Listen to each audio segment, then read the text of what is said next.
Hello everyone, मुझे उम्मीद है कि आप सभी अच्छे हैं और आज मैं लेकर आई हूं वेक्टर्स क्लास 11th फिजिक्स का वन शॉट वीडियो। तो अब हमें समझना था मोशन इन अ प्लेन, लेकिन मोशन इन अ प्लेन को समझने के लिए बहुत जरूरी है कि हमें पता हो व्हाट आर वेक्टर्स। तो मैंने सोचा फटाफट से बनाते हैं वेक्टर्स का एक वन शॉट वीडियो जिसके अंदर हम वेक्टर्स के कॉन्सेप्ट को करेंगे क्रिस्टल क्लियर। तो मैं हूं Roshni from Learno Hub, the free learning platform जहां पर आप फिजिक्स, केमिस्ट्री, मैथ्स, बायोलॉजी सब कुछ पढ़ सकते हो absolutely for free at learnerhub.com।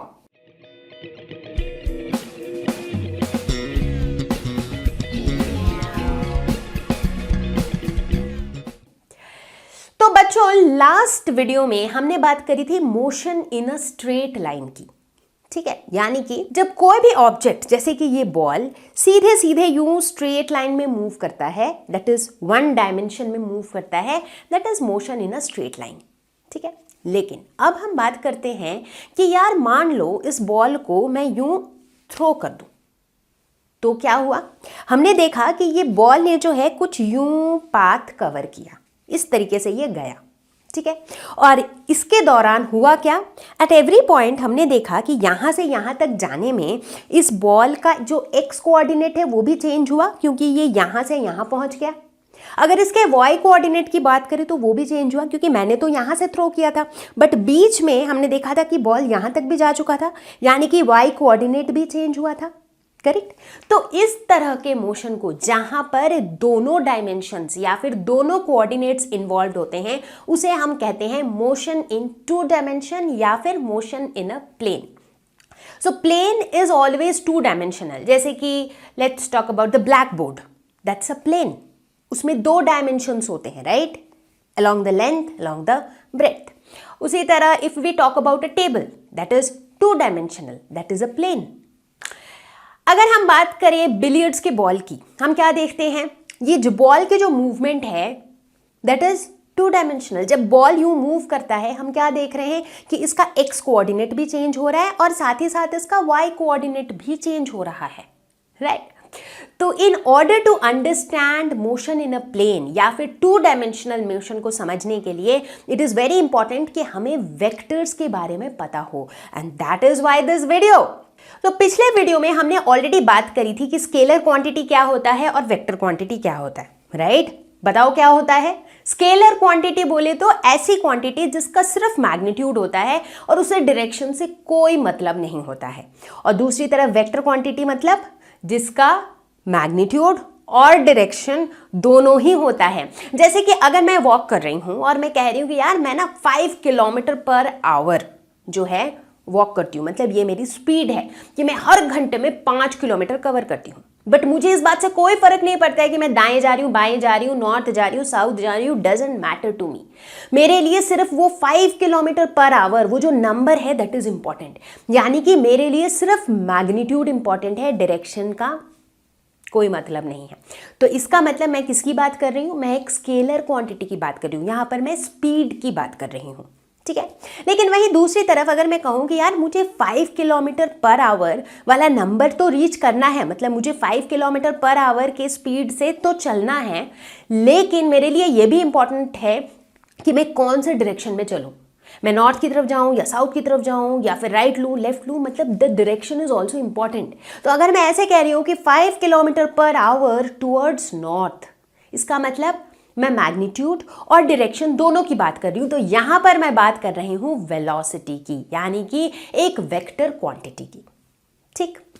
Scalar quantity के एग्जांपल्स हमने डिस्कस किया हुआ है पहले भी, जैसे कि डिस्टेंस या फिर पाथ लेंथ, जैसे कि स्पीड, जो कि अभी अभी मैंने एग्जाम्पल लिया, जैसे कि वर्क डन। जैसे देखा होगा कि अगर हम वर्क डन की बात करते हैं, हम कहते हैं कि यार 5 joules of work was done, 2 joules of work was done, but वो वर्क ऊपर किया, नीचे किया, किधर किया, doesn't matter, direction doesn't matter, right. दूसरी तरफ अगर हम वेक्टर क्वांटिटी के एग्जांपल्स को देखें तो जैसे कि डिस्प्लेसमेंट, वेलोसिटी, एक्सेलरेशन, फोर्स, ये सारे वेक्टर क्वांटिटीज हैं। फोर्स का ही एग्जांपल ले लो। मान लो मेरे पास ये ऑब्जेक्ट है, ठीक है। अब इस ऑब्जेक्ट पे मैंने कुछ न्यूटन का फोर्स लगाया इस डायरेक्शन में। अब यहाँ पर मेरा डायरेक्शन बहुत इंपॉर्टेंट है, क्योंकि इस ऑब्जेक्ट पर मैं इधर फोर्स लगाऊंगी तो ये उधर जाने लगेगा, अगर इसके ऊपर मैं ऊपर की तरफ फोर्स लगाऊंगी तो इसके ऊपर कुछ और असर होगा, राइट। तो जब भी हम फोर्स की बात करते हैं तो हम डायरेक्शन जरूर मेंशन करते हैं कि भाई इतना न्यूटन अपवर्ड्स, इतना Newton downwards, towards right, towards left, towards east, right. तो बेसिकली फोर्स इसीलिए क्या है, it is a vector quantity. तो चलो अब बात करते हैं रिप्रेजेंटेशन की। भाई चलो मुझे तो समझ में आ गया कि स्केलर और वेक्टर क्या होता है, बट इसे हम रिप्रेजेंट कैसे करते हैं। तो अगर स्केलर क्वांटिटी की बात करें तो इन्हें हम किसी ऑर्डिनरी नंबर की तरह ही रिप्रेजेंट करते हैं, कोई स्पेशल रिप्रेजेंटेशन नहीं है। फॉर एग्जाम्पल अगर हम स्पीड की बात करते हैं जो कि स्केलर क्वांटिटी है, हम क्या लिखते हैं, लेट्स से कि speed is denoted by V, let's say, तो v is equal to 5 metre पर सेकेंड, बस नॉर्मल ऐसे ही लिखेंगे। So that means I am talking about a scalar quantity which is speed, ठीक है। अब बात आती है वेक्टर क्वांटिटी की, कि यार अगर वेक्टर क्वांटिटी में मैग्नीट्यूड के साथ साथ डायरेक्शन भी इंपॉर्टेंट है, तो कुछ तो ऐसा रिप्रेजेंटेशन होना चाहिए जो हमें बताए कि यहाँ पर हम डायरेक्शन की भी बात कर रहे हैं। बिल्कुल होना चाहिए, और इसीलिए हम वेक्टर क्वांटिटी को रिप्रेजेंट करेंगे एक एरो के साथ। एरो क्या शो करता है, डायरेक्शन, राइट, कि इधर जाओ तो एरो यूं रहता है, उधर जाओ तो एरो यूं रहता है, करेक्ट, हमने देखा है। तो हम क्या करेंगे, किसी भी वेक्टर क्वांटिटी को रिप्रेजेंट करने के लिए उसके ऊपर एक एरो लगा देंगे। जैसे अब अगर मैं वेलोसिटी की बात कर रही हूं तो मैं v के ऊपर एक एरो लगा दूंगी, which means that this v is a vector quantity. तो अगर मान लो मैं ये कहना चाहती हूं कि वेलोसिटी इज 5 मीटर पर सेकेंड टुवर्ड्स साउथ, तो मैं इसे कैसे लिखूंगी, v with arrow is equal to 5 metre पर सेकेंड टुवर्ड्स साउथ, ठीक है, ये है रिप्रेजेंटेशन। अब चूंकि वेक्टर क्वांटिटी के अंदर मैग्नीट्यूड और डायरेक्शन दोनों होता है, राइट, तो अगर मान लो कभी कभी ऐसा हो सकता है कि मैं स्पेसिफिकली उसके मैग्नीट्यूड की बात कर रही हूं, तब हम कैसे उसे डिनोट कर सकते हैं, तब हम क्या करेंगे, v ऊपर एरो, इसको डाल देंगे मॉड्यूलस के अंदर, जिसे हम कहते हैं एब्सोल्यूट वैल्यू या फिर magnitude of the vector, right. जैसे कि वेलोसिटी एक वेक्टर क्वांटिटी है, तो वेलोसिटी के दो कंपोनेंट है, एक तो 5 मीटर पर सेकेंड जो कि उसका मैग्नीट्यूड है, और दूसरा साउथ जो कि उसका डायरेक्शन है। बट अगर मैं सिर्फ मैग्नीट्यूड की बात करना चाहूं तब मैं कैसे डिनोट करूंगी, इसे मैं इस v को मैं डाल दूंगी मॉड्यूलस के अंदर, विच मीन्स एब्सोल्यूट वैल्यू या फिर magnitude of the vector quantity. कई बार टेक्स्ट बुक्स में स्पेशली आपने देखा होगा कि वेक्टर क्वांटिटीज को रिप्रेजेंट करने के लिए ना कई बार वो ऊपर एरो नहीं बनाते हैं, उसके बदले वो उस लेटर को ही बोल्ड में लिखते हैं। फॉर एग्जाम्पल आप अपने एनसीईआरटी टेक्स्ट बुक में अगर देखोगे तो वेलोसिटी को रिप्रेजेंट करने के लिए ना v को बोल्ड में लिखते हैं, बहुत डार्क कलर से लिखा हुआ होता है। So that's how they represent. तो बेसिकली या तो आप v के ऊपर एरो बना दो या फिर आप v को बोल्ड में लिखो, both will represent the v as velocity vector, ठीक है। अब एक बहुत इंपॉर्टेंट बात, एरो की बात कर रही हूं बार बार, arrow very very important. Vector में तो भैया डायरेक्शन बहुत क्रिटिकल है। तो कुछ यूं होता है हमारा वेक्टर, तो इस वेक्टर का एक हेड और एक टेल होता है, ठीक है। हेड कौन सा होता है, हेड क्या है, हमारा सर बड़ा इंपॉर्टेंट होता है यार, इसमें ब्रेन होता है, इसी के थ्रू हम सोचते हैं, एंड दिस इज इंपॉर्टेंट। तो देखो इस पूरे वेक्टर में ये मेरा हेड है, क्यों, इसमें देखो ताज बना हुआ है, बिल्कुल मुकुट लगाया हुआ है। तो बेसिकली जिधर एरो है दैट इज योर हेड, और दूसरा वाला साइड क्या है, टेल। तो बहुत बार बच्चे कंफ्यूज होते हैं कि हेड ये है कि ये है, तो इसे ऐसे याद रखना है कि यहाँ पर क्या है, ये सर का ताज है, so this is your head and this is your tail, ठीक है। क्योंकि अब आगे जो है ना, जैसे जैसे हम आगे बढ़ेंगे मैं कई बार बोलूंगी हेड को टेल से जोड़ दो, टेल को टेल से जोड़ दो, वगैरह वगैरह। So you should not get confused, this is your head and this is your tail. अगर हम आसपास की चीजों में वेक्टर्स ढूंढने की कोशिश करें तो एक ऐसी क्वांटिटी है विंड। तो जब हम हवा की बात करते हैं, किसी भी जगह पर आप खड़े हो जाओ, हवा जो है वो किसी स्पेसिफिक डायरेक्शन में चल रही होती है। So it has a specific direction, कभी इधर हवा चलती है तो कभी इधर, राइट। ठीक उसी तरीके से हवा जो चलती है उसकी एक रफ्तार होती है, उसकी एक स्पीड होती है कि कितनी तेजी से हवा चल रही है, करेक्ट। तो यहां पर हम क्या देखते हैं कि जब हम विंड के वेलोसिटी की बात करते हैं, so that is a vector quantity, क्योंकि इसका एक मैग्नीट्यूड है जो हमें बताता है कि हवा कितनी तेजी से चल रही है, और इसका एक डायरेक्शन भी है, अगर हम बिलियर्ड्स के बॉल की बात करें तो हम देखेंगे कि इसका जो वेलोसिटी वेक्टर है वो हमें काफ़ी चीज़ें बताता है। तो ध्यान देना इस रेड बॉल पर।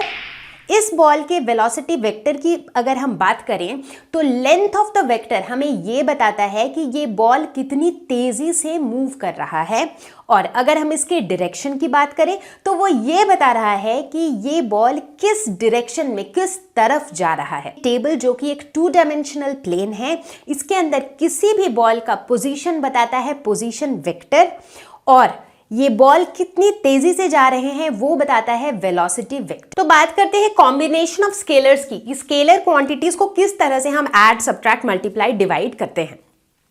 तो जैसा कि मैंने बताया कि scalar quantities are treated like numbers, जैसे नॉर्मल नंबर्स की तरह ही उनको भी हम ऐड, मल्टीप्लाई, सब्ट्रैक्ट, डिवाइड वगैरह करेंगे। ठीक है, 2 बातों का ध्यान रखना है। पहला तो ये कि जब भी हम एडिशन या सब्ट्रैक्शन करते हैं they have to be with the same units. मतलब अगर मान लो मैं 5 kg को, 5 किलोग्राम को 1 किलोग्राम से ऐड करती हूँ तो मुझे मिलेगा 6 किलोग्राम। लेकिन अगर मैं 5 किलोग्राम को 1 ग्राम से ऐड करूँ तो क्या मुझे 6 किलोग्राम मिलेगा? नहीं मिलेगा। तो बेसिकली 2 क्वांटिटीज़ को ऐड करने के लिए उन दोनों का यूनिट सेम होना चाहिए। तो मुझे ग्राम को भी किलोग्राम में चेंज करना पड़ेगा, only then we will be able to add them. ठीक है। दूसरी बात ये याद रखनी है कि अगर हम मल्टीप्लिकेशन या डिवीजन की बात कर रहे हैं तो वहां पर हम इवन डिफरेंट यूनिट्स के साथ भी चीज़ों को मल्टीप्लाई या डिवाइड कर सकते हैं। जैसे कि लेट्स से मेरे पास है 5 मीटर्स, मैंने 5 मीटर्स डिस्टेंस कवर किया इन 1 सेकेंड। ठीक है, तो अगर मैं स्पीड की बात करूं तो क्या हो जाएगा? 5 मीटर डिवाइडेड बाय 1 सेकेंड, तो मेरा क्या हो जाएगा? स्पीड 5 मीटर पर सेकेंड। तो बेसिकली अलग अलग यूनिट्स के साथ हम डिवीजन या मल्टीप्लिकेशन कर सकते हैं। ओके बच्चा पार्टी, तो अब हम क्या सीखेंगे? हम सीखेंगे कि वेक्टर्स को हम किस तरीके से ऐड और सब्ट्रैक्ट करते हैं।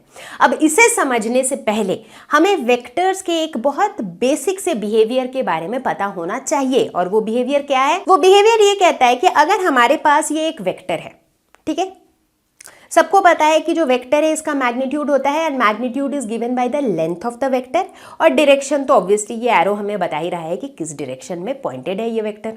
ठीक है, चलो ये मेरा एक वेक्टर है। तो अगर इस वेक्टर को मैं पैरेलल टू इटसेल्फ इस तरीके से डिस्प्लेस कर दूं सच दैट कि इसका जो लेंथ है वो सेम रहेगा, इसका मैग्नीट्यूड सेम रहेगा, इसका डायरेक्शन सेम रहेगा, तो overall this vector remains unchanged. ठीक है, यानी कि किसी भी वेक्टर को मैं पैरेलल टू इटसेल्फ शिफ्ट कर सकती हूं, और इसे कहते हैं पैरेलल शिफ्ट ऑफ वेक्टर्स। ठीक है, सबको क्लियर है? तो मतलब वेक्टर अगर ऐसा था, इसको मैं यूं पैरेलल टू इटसेल्फ शिफ्ट कर सकती हूँ। वेक्टर अगर ऐसा था तो इसको मैं यूं शिफ्ट कर सकती हूँ। वेक्टर अगर ऐसा था इसको मैं यूं शिफ्ट कर सकती हूँ, बट पैरेलल शिफ्ट करना है ताकि इसका डायरेक्शन चेंज ना हो।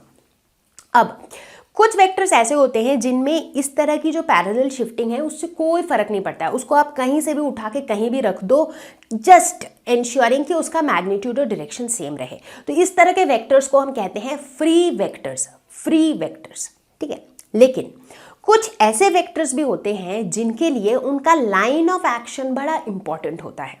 इसका क्या मतलब हुआ? लेट अस सपोज हमारे पास एक ऑब्जेक्ट है, ये बॉल एक ऑब्जेक्ट है और इसके ऊपर एक फोर्स लग रहा है इस तरीके से, तो ये मेरा फोर्स वेक्टर है। ठीक है, अब मैंने कहा कि ठीक है यार, वेक्टर्स को तो हम पैरेलल शिफ्ट कर सकते हैं, तो चलो इसे ना मैं यूं पैरेलल शिफ्ट कर देती हूँ।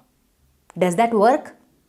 नो, क्योंकि मेरा जो फोर्स था वो इस ऑब्जेक्ट के ऊपर लग रहा था, इस बॉल के ऊपर फोर्स लग रहा था। तो इस केस में जो मेरा फोर्स वेक्टर है उसके लिए उसका लाइन ऑफ एक्शन बहुत इंपॉर्टेंट है। तो इस तरह के वेक्टर्स को हम कहते हैं लोकलाइज्ड वेक्टर्स। तो लोकलाइज्ड वेक्टर्स के केस में हमें ये ध्यान देना होता है कि अगर हम उसको पैरेलल शिफ्ट कर भी रहे हैं but still their line of action should be the same. अब इसके ज्यादा और डीप में नहीं जाएंगे, यहां पर आपको एक ही बात याद रखनी है कि एक वेक्टर को हम पैरेलल टू इटसेल्फ शिफ्ट कर सकते हैं। सो this is parallel shift of vectors, और इसे अच्छे से सुन लो, समझ लो, ध्यान रख लो, क्योंकि आगे ये बहुत काम आने वाला है। तो चलो सभी लोग तैयार हैं सीखने के लिए एडिशन ऑफ वेक्टर्स।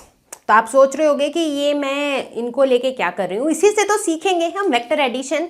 तो इस मेथड को हम कहते हैं ग्राफिकल मेथड या फिर हेड टू टेल मेथड या फिर ट्रायंगल मेथड, बड़े सारे नाम है सेम मेथड के, ठीक है।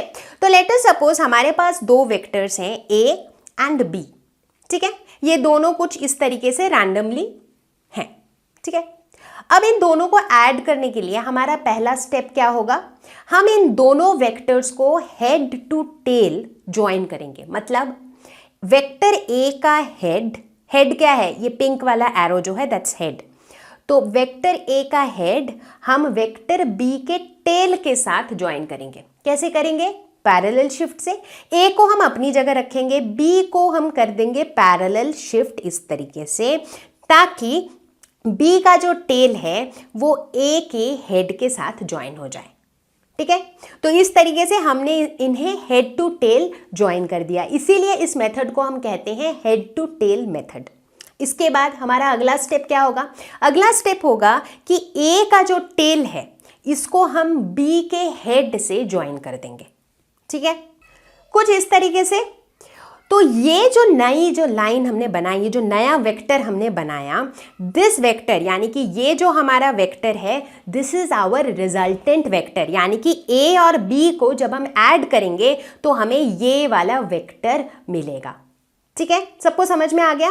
तो इसे हम रिप्रेजेंट कैसे करेंगे, हम लिखेंगे कि vector R which is resultant vector is equal to vector A plus vector B। अब इसे हम ट्रायंगल मेथड क्यों कहते हैं, दिख तो रहा है कि यहां पर एक ट्रायंगल बन चुका है, and that is why the name triangle method of vector addition.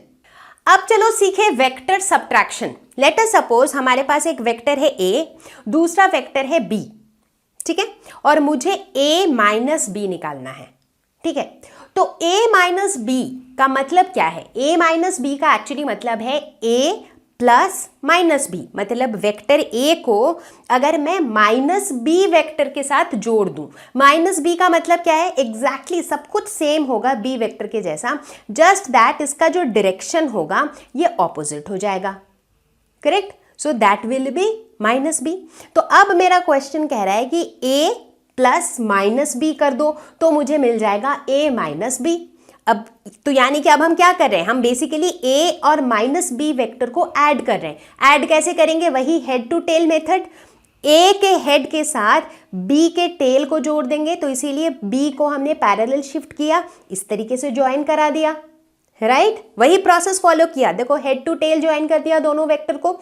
इसके बाद क्या करेंगे, ए का जो टेल है उसे हम बी के हेड से जोड़ देंगे और वो हो जाएगा हमारा रिजल्टेंट वेक्टर। तो हमने जोड़ दिया इस तरीके से और ये मिल गया हमें हमारा रिजल्टेंट वेक्टर। इसे कैसे रिप्रेजेंट करेंगे, resultant vector R is equal to vector A minus vector B. तो चलो अब बात करते हैं एक और तरीके की, which is parallelogram law of vector addition. तो ये पैरेललोग्राम लॉ क्या कहता है कि अगर हमारे पास ये दो वेक्टर्स हैं ए एंड बी, ठीक है, तो हम क्या करेंगे इनके साथ, हम इन दोनों वेक्टर्स के टेल्स को एक जगह ज्वाइन कर देंगे। तो हम देख रहे हैं कि ये बी का टेल है, ये ए का टेल है, इन दोनों को हमने इस पॉइंट पर ज्वाइन कर दिया, ठीक है। Let us suppose this point is O, ठीक है, हमने ज्वाइन कर दिया। अब हम क्या करेंगे, देखो भाई नाम ही है पैरेललोग्राम, यानी कि यहां पर कैसे भी करके हम एक पैरेललोग्राम बनाएंगे। इतना तो सबको पता ही होगा, क्लास 6-7 से पढ़ते आ रहे हैं कि पैरेललोग्राम क्या होता है, जिनके क्वाड्रिलैटरल, जिनके ऑपोजिट साइड्स जो है वो पैरेलल होते हैं, ठीक है। तो कुछ इस तरह का दिखता है। तो अब हम यहां पर क्या करेंगे, हम एक लाइन बनाएंगे फ्रॉम हेड ऑफ ए के हेड से एक लाइन बनाएंगे जो कि बी के पैरेलल हो, और बी के हेड से एक लाइन बनाएंगे जो ए के पैरेलल हो, और इस तरीके से मुझे क्या मिल जाएगा, मुझे मिल जाएगा एक पैरेललोग्राम, ठीक है। अब पैरेललोग्राम मिल गया, अब क्या करना है, इस पैरेललोग्राम में पॉइंट ओ से लेकर के ये जो दोनों लाइंस हमने बनाई हैं, ये दोनों लाइंस जहां पर मीट हो रही है, इस पॉइंट को हमें कर देना है ज्वाइन, ठीक है। अब इसे हमने ज्वाइन कर दिया, तो ये जो मेरा बन गया vector, this is vector R, यानी कि ये मेरा रिजल्टेंट वेक्टर है, ठीक है। तो इसी तरीके से पैरेललोग्राम में हम वेक्टर्स को ऐड करते हैं। हम कहेंगे कि जो रिजल्टेंट वेक्टर है that is equal to vector A plus vector B, ठीक है। तो ये होता है पैरेललोग्राम लॉ। अब आपने देखा होगा कि टेक्स्ट बुक में कई जगह लिखा होता है कि जो पैरेललोग्राम लॉ है this is equivalent to triangle law. अभी अभी तो ट्रायंगल लॉ हम पढ़ ही रहे थे, तो अब एक मन में सवाल आता है कि यार ये ट्रायंगल लॉ के इक्विवेलेंट क्यों है, सोच के देखो। तो यहां पर है वेक्टर ए, ये है वेक्टर आर, और ये वाला क्या है, तो ये जो वेक्टर बी है इसको हम शिफ्ट तो कर ही सकते हैं, पैरेलल शिफ्ट, राइट।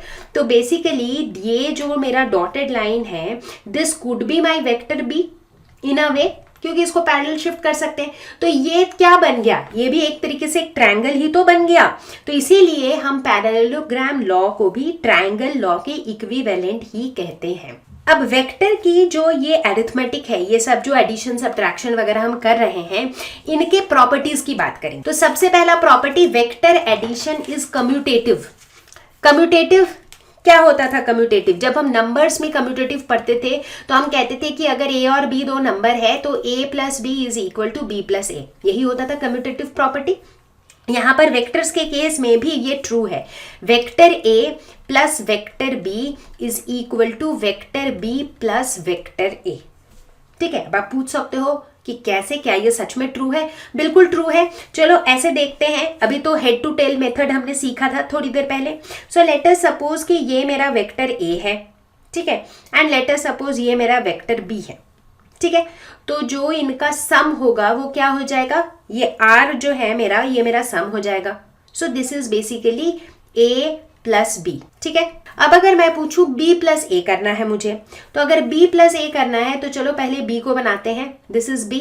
अब ए को कहां से ज्वाइन करना है, बी के हेड से, हेड टू टेल है ना, बी के हेड से मुझे ए के टेल को ज्वाइन करना है, तो यूं होगा ए, ठीक है। और उसके बाद इन दोनों का सम कैसे निकलेगा, बी के टेल से ए के हेड को ज्वाइन करेंगे, करेक्ट, तभी तो निकलेगा सम। तो बेसिकली ये ऐसे, सो ये हो जाएगा a प्लस बी।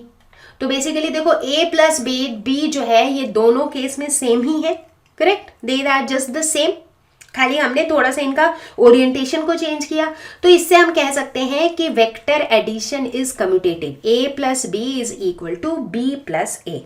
दूसरा प्रॉपर्टी है vector addition is associative. Numbers के केस में एसोसिएटिव प्रॉपर्टी क्या होता था, नंबर्स के केस में हम कहते थे कि अगर ए बी सी तीन नंबर है तो a plus B plus C is equal to a plus B plus C, ये होता था एसोसिएटिव प्रॉपर्टी। तो वेक्टर्स के केस में भी वो ट्रू है, यानी कि a plus B plus C is equal to a plus B plus C. Property number 3, इसमें हम बात करेंगे नल वेक्टर या फिर जीरो वेक्टर की। नल मतलब क्या, खाली, जीरो, जिसके अंदर कुछ भी नहीं है, so that is zero vector. Zero vector कहां पर आता है सीन में, मान लो हमारे पास है एक वेक्टर ए, दूसरा हमारे पास है वेक्टर माइनस ए, मतलब दोनों जो है बिल्कुल सेम है, मैग्नीट्यूड वाइज सेम है, इनका डायरेक्शन ऑपोजिट है। तो जब a और माइनस ए को हम ऐड कर देंगे तो होगा क्या, जीरो वेक्टर। एग्जैक्टली, वो याद है महाभारत या रामायण के वो जो एपिसोड्स अगर आपने देखे हो, दोनों तरफ से दो तीर आ रहा है और जैसे ही मिलता है वो हो जाता है गायब। तो कुछ ऐसा ही हो रहा है यहाँ पर, जब दो equal vectors but opposite in direction जब ऐड होते हैं तो हमें मिलता है जीरो वेक्टर या फिर नल वेक्टर। ठीक इसी तरीके से अगर किसी भी वेक्टर के साथ मैं जीरो मल्टीप्लाई कर दूं तो मेरा रिजल्ट क्या हो जाएगा, जीरो वेक्टर। किसी भी वेक्टर के साथ अगर मैं जीरो ऐड कर दूं तो मुझे वापस वही वेक्टर मिल जाएगा, क्योंकि जीरो ऐड किया है तो बेसिकली कुछ ऐड ही नहीं किया है, तो जो था वही मिलेगा। तो vector A plus zero vector will be equal to vector A.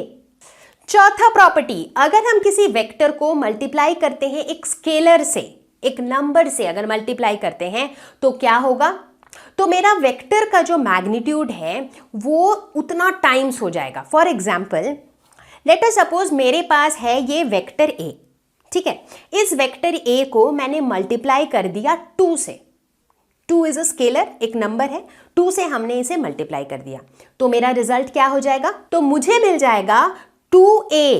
Basically जो मेरा रिजल्ट है, जो रिजल्टेंट वेक्टर है उसका जो मैग्नीट्यूड है वो 2 टाइम्स हो गया, 2 से मल्टीप्लाई किया था तो इसका मैग्नीट्यूड 2 टाइम्स हो गया और इसका डायरेक्शन वही है जो मेरा वेक्टर ए का था, ठीक है। तो इसी तरह से हम कह सकते हैं कि अगर हम किसी भी वेक्टर को लैम्डा से मल्टीप्लाई करते हैं तो उस वेक्टर का मैग्नीट्यूड जो है वो लैम्डा टाइम्स हो जाएगा, लेकिन उसका डायरेक्शन जो है वो उस वेक्टर के डायरेक्शन के जैसा ही रहेगा। ठीक इसी तरीके से अगर हम किसी नेगेटिव स्केलर से मल्टीप्लाई करेंगे, फॉर एग्जाम्पल लेट्स से कि हमारे पास है एक वेक्टर ए और इसको हमने मल्टीप्लाई कर दिया माइनस लैम्डा से, ठीक है, तो क्या होगा, माइनस लैम्डा से जैसे ही हमने मल्टीप्लाई कर दिया तो जो मेरा जो मैग्नीट्यूड है वो तो लैम्डा टाइम्स हो गया। तो लेट अस सपोज ये है मेरा वेक्टर ए, इसे मैंने मल्टीप्लाई किया -2 से, तो जो मेरा रिजल्टेंट वेक्टर होगा इसका मैग्नीट्यूड 2 टाइम्स हो जाएगा, ठीक है, क्योंकि मैंने 2 से मल्टीप्लाई किया था, लेकिन इसका जो डायरेक्शन है ये पहले के वेक्टर ए के ऑपोजिट डायरेक्शन हो जाएगा। क्यों? क्योंकि यहां पर माइनस साइन आ गया है।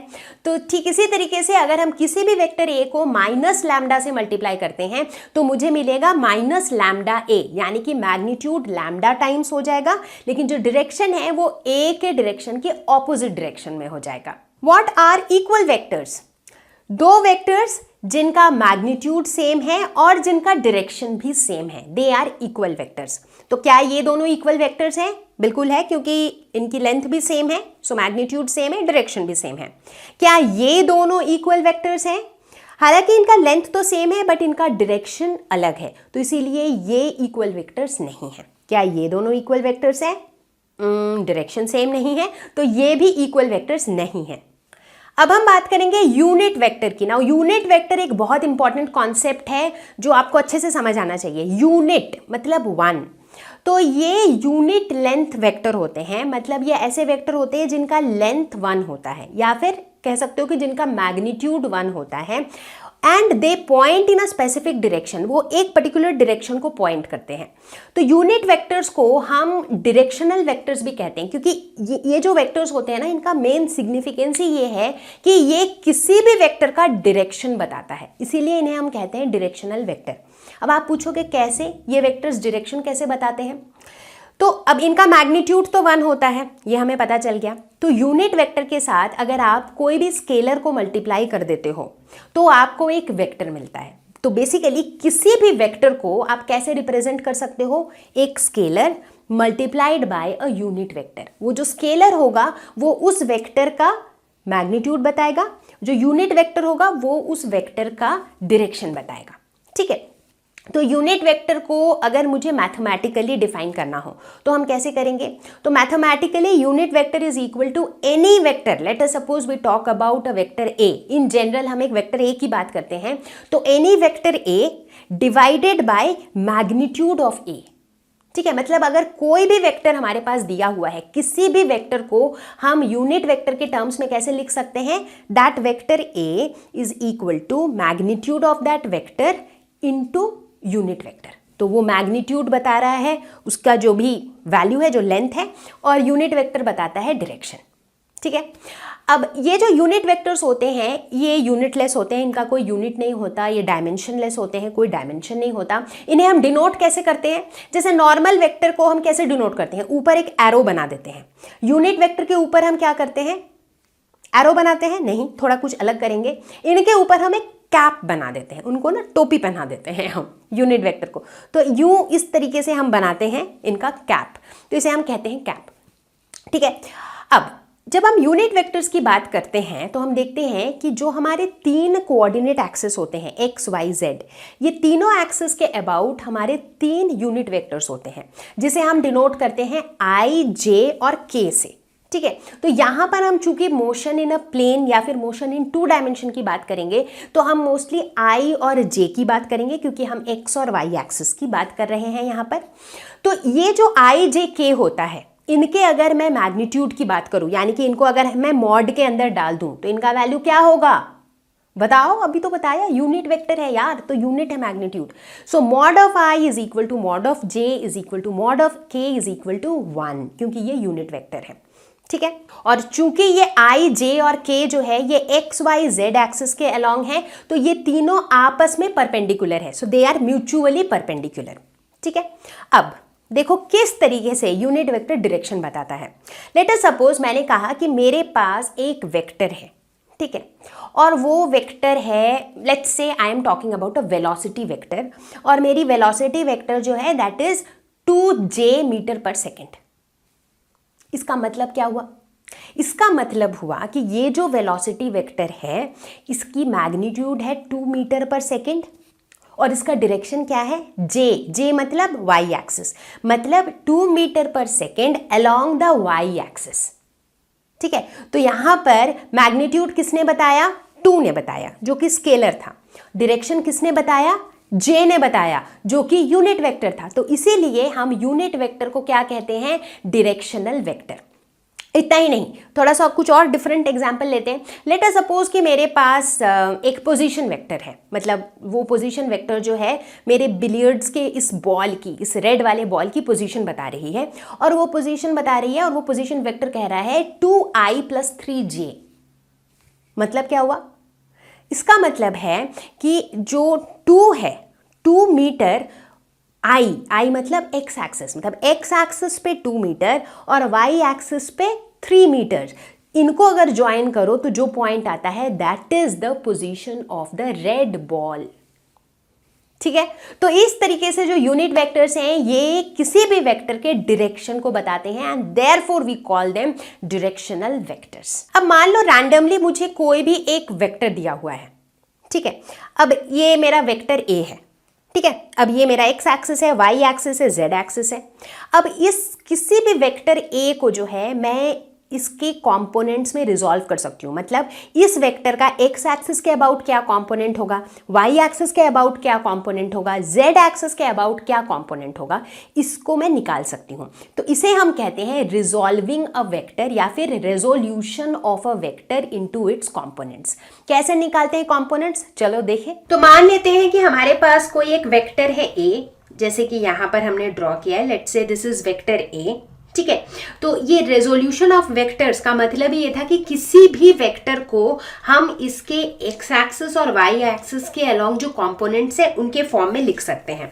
तो बेसिकली ए वेक्टर को हम लिख सकते हैं ए एक्स आई कैप, यानी कि ए का magnitude along x axis into i cap जो कि एक्स एक्सिस का डायरेक्शन बता रहा है, प्लस ए का magnitude about Y axis into J cap जो कि वाई एक्सिस के अबाउट इसका डायरेक्शन बता रहा है। ठीक है, इसको हम ऐसे लिख सकते हैं, बिल्कुल लिख सकते हैं। अब ए एक्स का मतलब क्या हुआ, अगर हम डायग्रामेटिकली देखें तो बोलने का मतलब कुछ यूं हुआ कि अगर हम इसके एक्स और वाई कंपोनेंट को देखें, so this is A X and this is A Y, right. यही तो है कि a की वैल्यू x एक्सिस के अबाउट कितना है, मतलब ये जो a वेक्टर है ये x एक्सिस पर इसका कितना प्रोजेक्शन है, x एक्सिस पे इसकी कितनी वैल्यू है। ठीक है, अब हम जो है इसे लेट से ये थीटा, ये एंगल जो है ये थीटा है, और हम थीटा के टर्म्स में ये जानना चाहते हैं कि ये ए एक्स कितना है। ठीक है, ए एक्स या फिर ए वाई कितना है। तो यहाँ पर हम थोड़ा सा ट्रिग्नोमेट्री का हेल्प लेंगे। देखो ये कैसा ट्रायंगल है, ये मेरा राइट एंगल ट्रायंगल है। ठीक है, यहाँ पर हम ट्रिग्नोमेट्री का हेल्प ले सकते हैं। तो हम कह सकते हैं कि साइन थीटा क्या होता है, परपेंडिकुलर बाय हाइपोटेन्यूज। यहाँ पे परपेंडिकुलर ये है which is A Y by hypotenuse. Hypotenuse का कितना है मेजर ए। तो यहाँ पर ये ए वाई ए जो भी मैं बात कर रही हूँ, आई am talking about these vectors. ठीक है, अब ठीक इसी तरीके से हम लिख सकते हैं कॉस थीटा कितना होगा, b बाई एच, यानी कि बेस बाय हाइपोटेन्यूज, तो ये हो जाएगा ए एक्स बाई ए। तो ये रिलेशन से हम कह सकते हैं कि A y is equal to A sine theta, और हम ये भी कह सकते हैं कि A x is equal to A cos theta. ठीक है, तो इससे हमें क्या पता चला, इससे हमें ये पता चला अगर कभी भी हमारे पास एक वेक्टर ए दिया हुआ हो जो कि एक्स एक्सिस के साथ एंगल थीटा बना रहा है, तो उसका हॉरिजॉन्टल कंपोनेंट क्या हो जाएगा, उसका component along x axis will be A cos theta, और उसका component along Y axis will be A sine theta. अब ये जो है बहुत ही बेसिक कॉन्सेप्ट है, बट ये बहुत काम आएगा, हर छोटे छोटे जगह पे ये काम आते रहेगा। ठीक है, अब मान लो मैं बात करती हूँ ये जो वेक्टर ए है इसके मैग्नीट्यूड की, अगर मैं बात करूं कि इसका एग्जैक्ट मैग्नीट्यूड कितना है या फिर इसका एग्जैक्ट डायरेक्शन क्या है। ठीक है, तो मैं कैसे बताऊंगी, तो यहां पर ये मेरा राइट एंगल ट्रायंगल है। चूंकि राइट एंगल ट्रायंगल है तो पाइथागोरस थ्योरम के हिसाब से मैं कह सकती हूं कि base square plus perpendicular square is equal to hypotenuse square. ये तो मैं लिख ही सकती हूँ क्योंकि ये एक राइट एंगल ट्रायंगल है।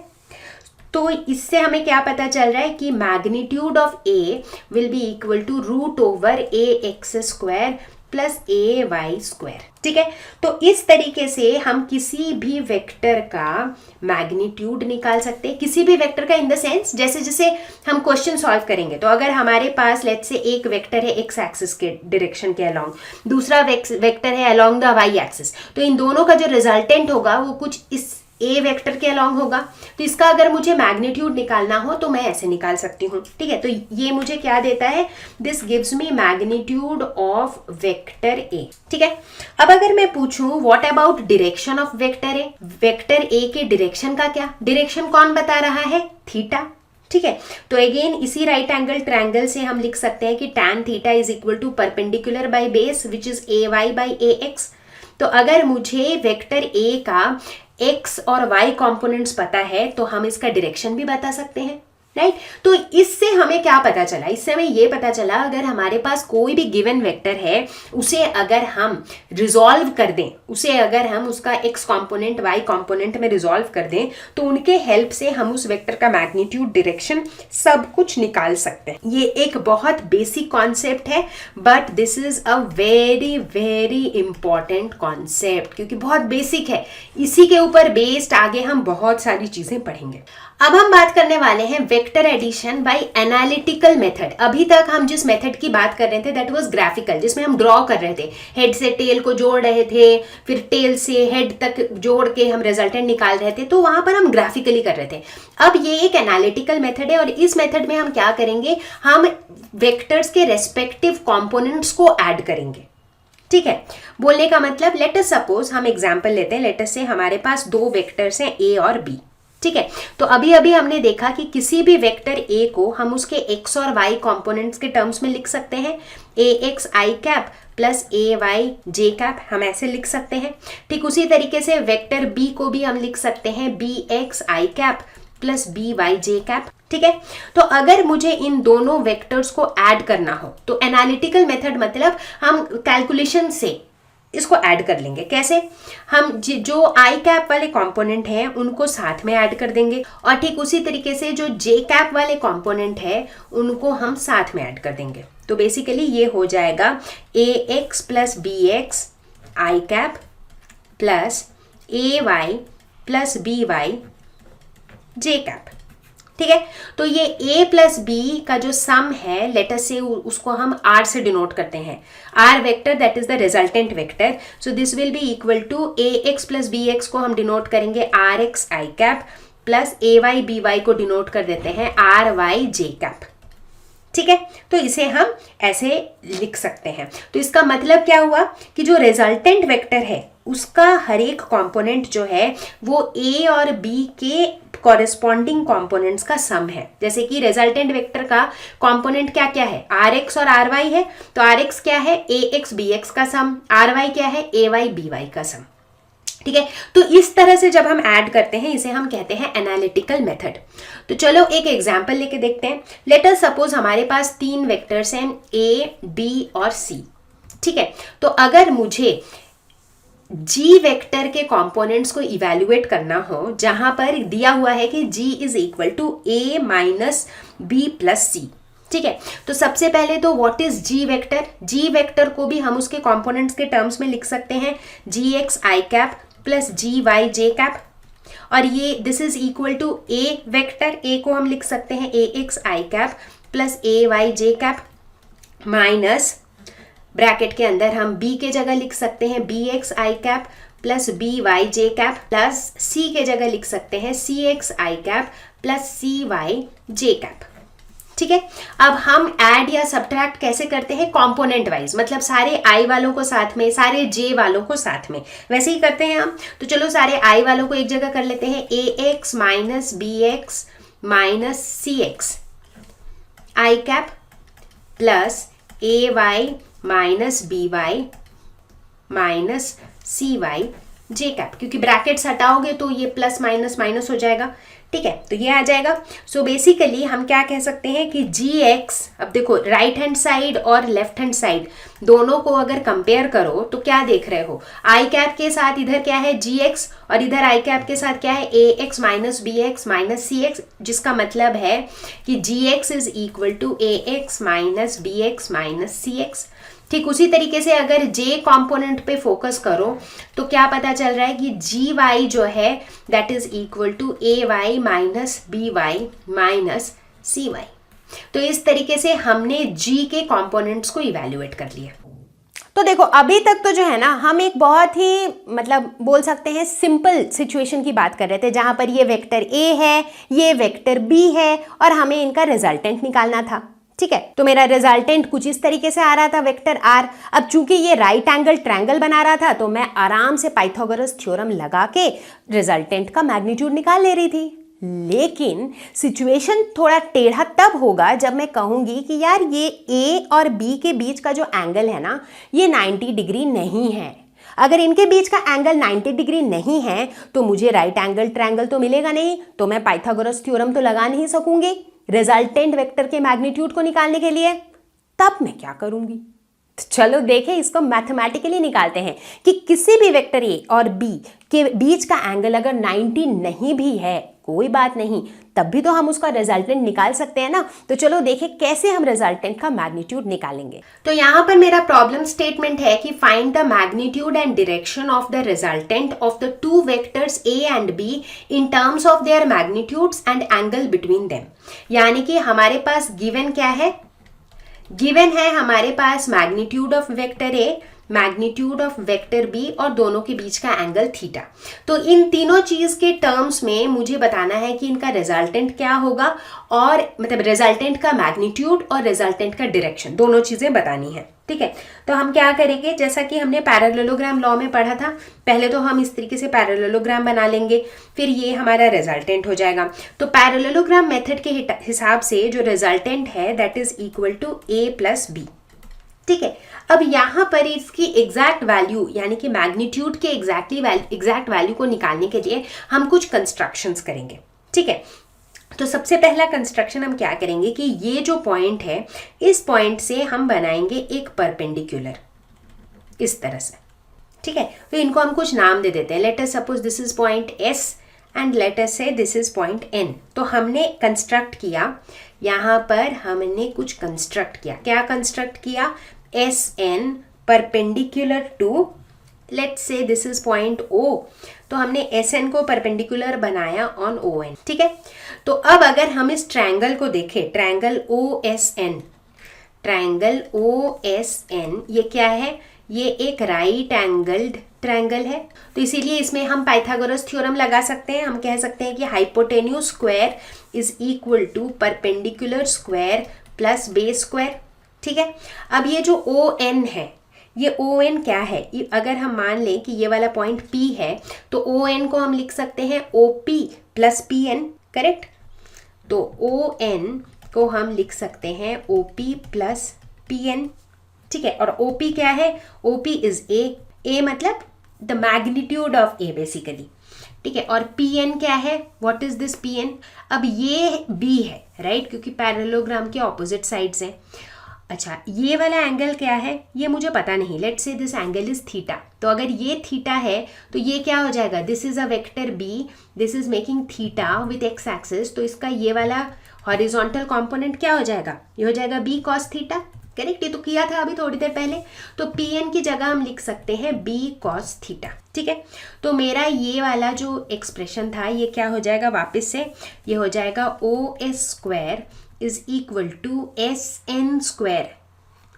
अब एस एन को हम क्या लिख सकते हैं, अगर ये बी है और ये थीटा है तो ये एस एन क्या हो जाएगा, बी साइन थीटा, क्योंकि sine theta is equal to perpendicular by hypotenuse, तो परपेंडिकुलर क्या हो जाएगा, बी साइन थीटा, ठीक है ना। तो इसको हम लिख सकते हैं S N square can be written as B sine theta का whole square plus O N square को हम लिख सकते हैं A plus B cos theta का होल स्क्वायर, ठीक है।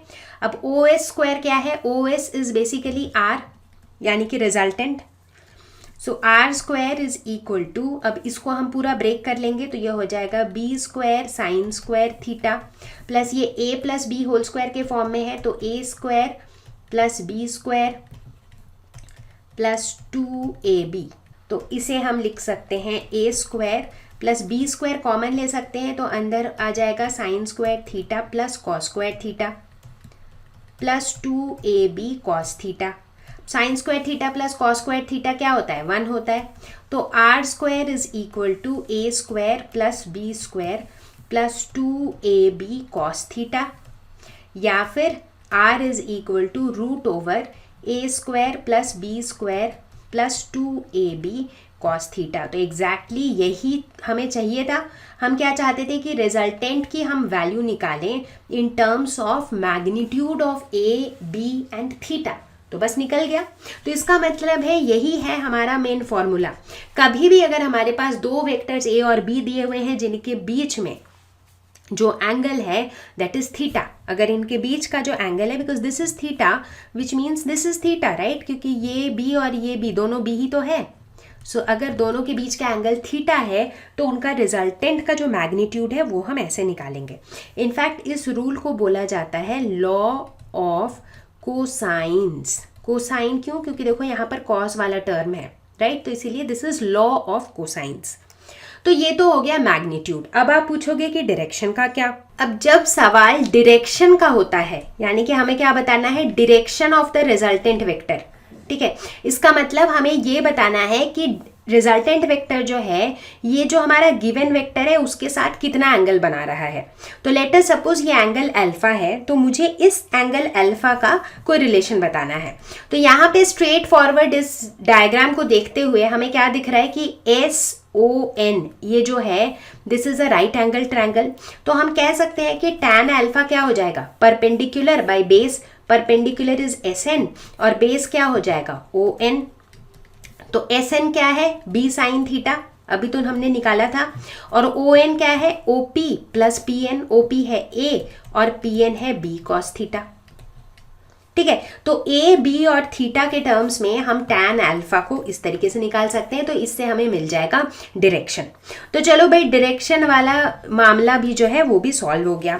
लेकिन यहाँ पर एक और चीज़ है जो मैं बताना चाहूँगी विच इज़ कि अगर हमारे पास एक वेक्टर ए एक वेक्टर बी हो और उसका रिजल्टेंट आर दिया हुआ हो तो how are these three vectors linked to their respective angles, ठीक है, उसको भी हम बता सकते हैं। कैसे, चलो देखते हैं। अब देखो अगर हम इस डायग्राम को ध्यान से देखें तो यहाँ पर हमें दिख रहा है कि SN is equal to B sine theta, ठीक है। But at the same time अगर हम अल्फा एंगल को कंसिडर करें, ये SN is equal to B sine theta कौन से ट्रायंगल के हिसाब से, ट्रायंगल PSN के हिसाब से। जब हम ट्रायंगल PSN को देखते हैं जो कि एक राइट एंगल ट्रायंगल है तो हम कहते हैं कि SN is equal to B sine theta. लेकिन वहीं जब हम ट्रायंगल OSN पे फोकस करेंगे, मतलब इस बड़े वाले ट्रायंगल पे फोकस करेंगे, तब हम ये भी कह सकते हैं कि SN is equal to R sine alpha, है कि नहीं, ऐसा भी तो कह सकते हैं।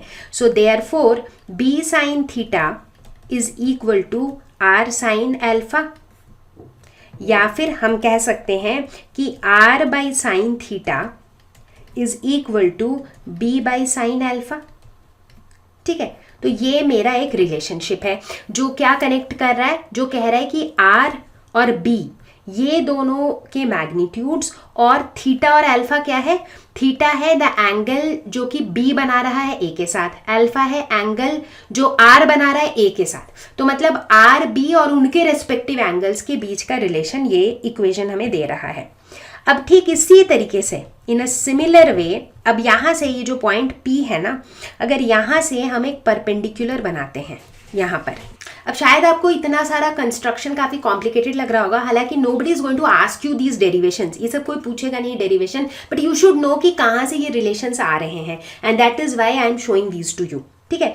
तो अगर आप P से एक परपेंडिकुलर इस तरीके से बनाते हो तो आप कह सकते हो, एंड लेट अस से कि दिस पॉइंट इज M, ठीक है।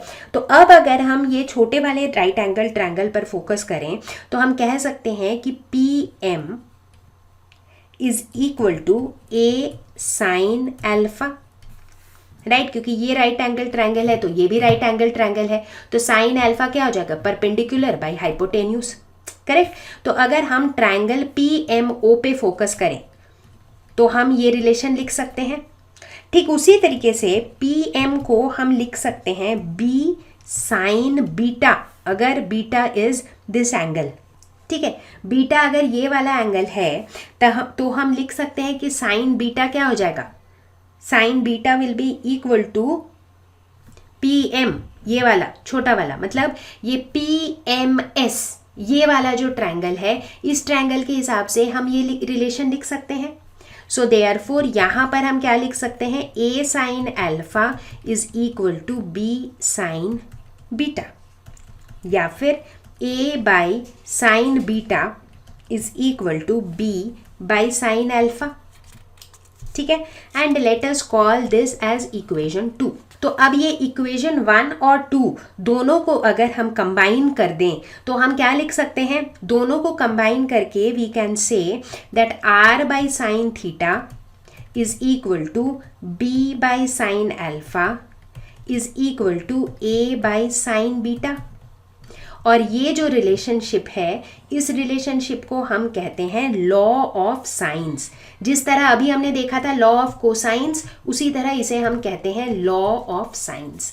तो ये रिलेशन किसके बीच में रिलेशन एस्टैब्लिश कर रहा है, A, B और R, ये जो तीनों वेक्टर्स थे, इनके मैग्नीट्यूड्स और इनके रेस्पेक्टिव एंगल्स। देखो थीटा क्या है, थीटा A और B के बीच का एंगल है, अल्फा क्या है, R और A के बीच का एंगल है, बीटा क्या है, अगर बीटा पे अगर हम फोकस करें तो बीटा किसके किसके बीच का एंगल है, R और B के बीच का एंगल है, राइट। सो तीनों के आपस के बीच के जो एंगल्स हैं और जो तीनों के मैग्नीट्यूड्स हैं, इनके बीच का रिलेशनशिप देता है लॉ ऑफ साइंस।